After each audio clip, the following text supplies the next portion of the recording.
Bem-vindo a mais um Entra na Roda Talks. Hoje nós vamos falar sobre um assunto muito importante que é a depressão pós-parto. Muitas mulheres têm curiosidade e até medo de passar por isso, né? Então eu acho que é interessante a gente trazer uma especialista aqui, a Patrícia. Ela é psicopedagoga, especialista em perinatalidade, e ela vai contar pra gente um pouquinho sobre isso. Quer dizer, Paty, primeira coisa, é verdade que muitas mulheres passam por isso? Todas as mulheres passam por isso? O que você pensa? Na verdade, assim, de 70% a 90% das mulheres passam por esses sintomas, né, que parecidos com o da depressão, mas que a gente chama de baby blues, que é essa tristeza materna. Então são diferentes, né? Existe o baby blues e existe a depressão pós-parto. Sim, são bem diferentes. Alguns sintomas são parecidos, né? A pessoa fica mais irritada, tem a sonolência, umas coisas assim, mas o baby blues, ele é muito comum, é frequente, 70% a 90% das mulheres têm, como eu tinha dito, e ele é uma adaptação dessa nova rotina da mulher, então tem essa fase que é muito hormonal também. É uma questão hormonal, né? É uma questão hormonal. Então é super comum isso acontecer com as mulheres, então não é uma coisa de se preocupar, porque isso passa. Do mesmo jeito que ele vem, ele vai embora. Então o blues, ele é uma tristeza que a gente pode dizer que é até esperado, uma tristeza, uma coisa de você olhar e perder um pouco da tua rotina, da tua vida como era. Se reconhecer, né? Se reconhecer naquele novo papel. Sim. Agora, e quando é que passa a ser preocupante, né? Quanto tempo dura mais ou menos o blues? Então, porque o blues normalmente ele começa assim que o bebê nasce e ele acaba mais ou menos entre 4 semanas, 5 semanas, assim, não tem uma data específica, né? Tem mulheres que ficam um pouquinho mais, mas até isso é super normal, porque a mulher está se adaptando a essa nova vida, né? Enquanto isso, o neném vai crescendo. Eu acho que quando você chega com um recém-nascido em casa, dá um desespero. Eu mesma passei por isso, é desesperador. Eu não sabia nem onde colocava o bebê conforto, que você sai do hospital com um caixotinho, né, com um bebê, e você chega em casa e não é mais é a mesma casa, mas não é mais o mesmo contexto. Isso gera uma série de angústias, de medo até, medo de errar. Porque nesse momento, né, essa chegada em casa é um marco muito importante, porque é o reconhecimento da família, né, onde o casal deixa de ser só marido e mulher para se tornar pai, mãe e a criança, o filho. Então, assim, é um momento de estranhamento mesmo para todos, não só para a mulher. Então, muitas vezes os maridos também passam por isso, né? Mas como o foco sempre é mais a mulher, alguns maridos a gente nem dá bola para eles, mas isso também é muito importante. Bom, não dá nem tempo de dar bola, né? Porque o neném quer mamar, a mamãe chora, você tem que aprender a trocar fralda. Eu acho que tudo é uma questão de insegurança geral, né? Do desconhecido. Com certeza. É um momento muito delicado, assim, né? Que a mãe tá muito sensível, ela tá testando esse novo papel, né? De cuidar do bebê, de poder fazer as coisas dela ao mesmo tempo e não conseguir, isso dá muita frustração. Então, assim, são várias adaptações que acontecem naquele momento e nisso pode gerar essa tristeza que é super comum.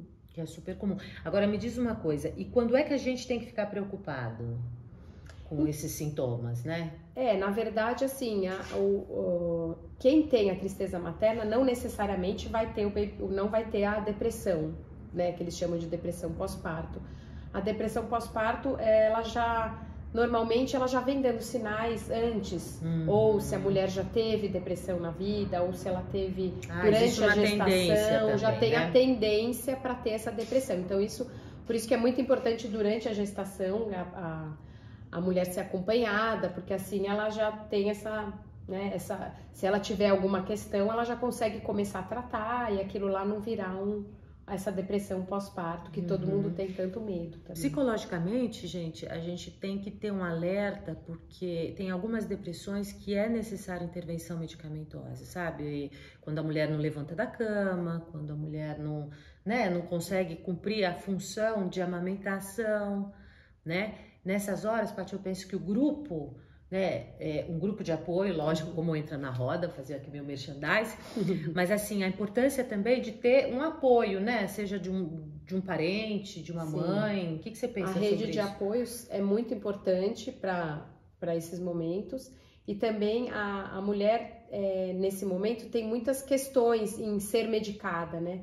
Então, tem muito medo de ser diagnosticada com depressão e precisar ser medicada. Só que hoje em dia tem vários medicamentos que são aprovados, que podem. Então, assim, é muito melhor ser medicada, né, e tratada do que ficar com a depressão enfim, se afundando ali naquele momento. É verdade que tem mulher que chega até a pensar na morte do filho, assim, desejar de alguma forma, né? Uma ambivalência, aquela ambivalência mesmo, né? De amor e ódio que a gente vive. E mesmo as mulheres que não estão em depressão, muitas vezes tem essa ambivalência, né? De querer e não querer o bebê, porque como muda muito a rotina, muito a vida, então, é uma assim, mudança drástica. Muitas vezes as mulheres pensam assim, ai, para que eu fui ter, para que tava tudo tão bom, a minha vida tava tão perfeita e agora tem um bebê, tem isso, quer dizer, esse arrependimento, né, que as mulheres têm muitas vezes é muito comum até a vida se adaptar de novo. Bom, a diferença entre o blues e a depressão pós-parto ficou clara, que me parece que é o tempo, né? Essa tristeza de início é natural, mas existem algumas coisas que vão agravando o quadro. Quais são os sintomas, então, da depressão pós-parto? Na verdade, assim, a gente começa a identificar que é uma depressão pós-parto mais ou menos entre o 2º e o 3º mês, assim, quando essa tristeza não vai passando e a mãe ainda tá muito... Ela fica irritada, ela não se reconhece, né, com ela mesma, naquele corpo, ela fica muito sonolenta, ela muitas vezes não quer ficar com o bebê, mas assim, a gente tem que deixar muito claro que a depressão não é uma rejeição ao filho, né? É uma rejeição à maternidade. Então, é bem diferente isso. Eu acho que isso é muito importante da gente falar aqui. Isso é importante a gente trabalhar, inclusive antes, nas tentativas, né? Eu que trabalho com muitas mulheres que estão tentando engravidar, o quanto é importante essa aceitação do estranho, né? O bebê, ele é o estranho que vai chegar nessa casa, né? Ele é, por mais que você idealizou... O bebê real diferente do bebê que a gente imaginou, né? E vem com as características dele, vem com as demandas dele, né? E não, às vezes, com aquilo que a mãe espera dar pro bebê. Porque eu acho que tem aquela coisa da gente, chegou um bebê, aí você pensa no lacinho, que você vai amamentar não sei quanto tempo. Mas o bebê é alguém que tem necessidades próprias. E é muito bonito que eu ouvi uma vez que é nesse encontro, ou melhor, nesse desencontro, que se faz o vínculo, né? Porque é nessa aprendizagem, né? Porque a mãe nunca soube ser mãe, né? Mesmo que ela já tenha tido outros filhos, aquele filho é único, então a mãe vai aprender a ser mãe daquele bebê, né? Então ela vai ter, de qualquer forma, de se adaptar àquele bebê, àquelas demandas. Então é bem importante esse comecinho, esse vínculo para essa relação. Que bonito. E como que faz pra gente evitar isso, cair na depressão mesmo? Existe um jeito? Eu acho que assim, o mais importante que a gente tem que fazer é esse acompanhamento durante a gestação, né? Que normalmente é feito pelo obstetra e ele, obviamente, encaminha para algum especialista se ele acha que tem acontecendo alguma coisa com aquela gestante, se tem algum sinal, alguma coisa. Porque a qualidade da gestação pode também, se aconteceu? Sim, a qualidade da gestação interfere muito no pós-parto.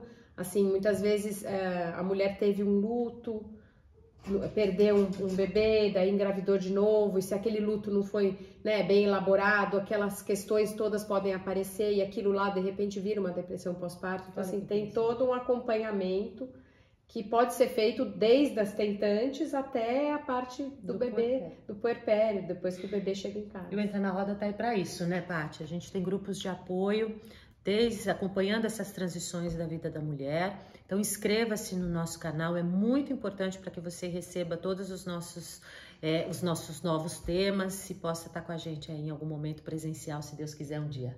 Com certeza. Né? Um beijo grande, pessoal. Bom dia. Um beijo. Obrigada.